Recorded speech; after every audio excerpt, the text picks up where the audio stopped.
All right, well, Babak Emamian, an international relations expert, joins me now here in the studio in London. Babak, what are you making of all of this, the international response, the reaction to Turkey's operation in northern Syria? Well, this we should consider as a humanitarian project than any other things. Some countries want to portray it as a military operation, but this is really a humanitarian project. First of all, every country has the right to have a secure border.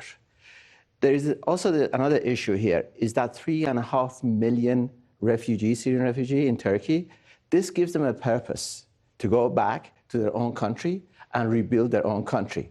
Otherwise, these people cannot live there forever. Sure. I mean, I think Turkey was saying it's housing at a cost of something like $40 billion, these 3.5 million refugees in Turkey. But how would a resettlement, what would it look like? Well, it has to be with the cooperation with the local people. Also, UN has to get involved with it, and also the rich countries of the world. And also the countries who were party to the destruction of these people's homes, like Iran, Syria, Russia. These countries were involved in destruction of these people's homes. Turkey wasn't.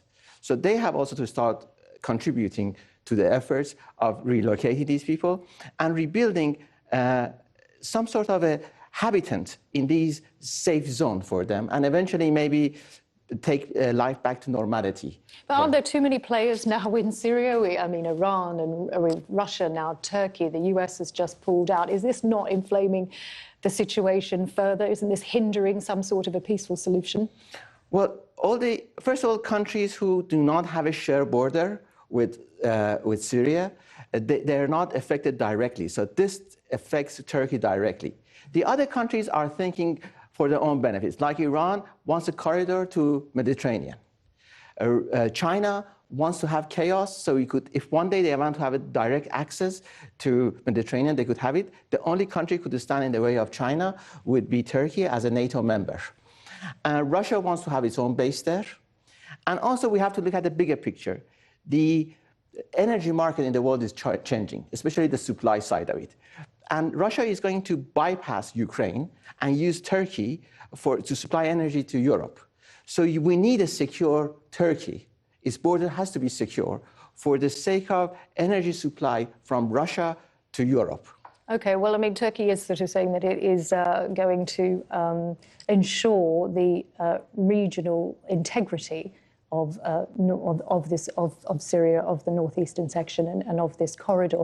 How concerned are you, though, for the civilians there, either from the Turkish attacks or from possible YPG retaliation?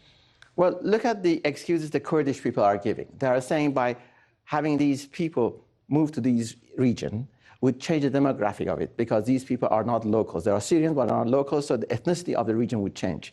And also, they don't want a new mixture of. So they want to play to a longer, independent Kurdistan or Kurdish country, which then it brings on Iran. Iran has its own Kurdish problems.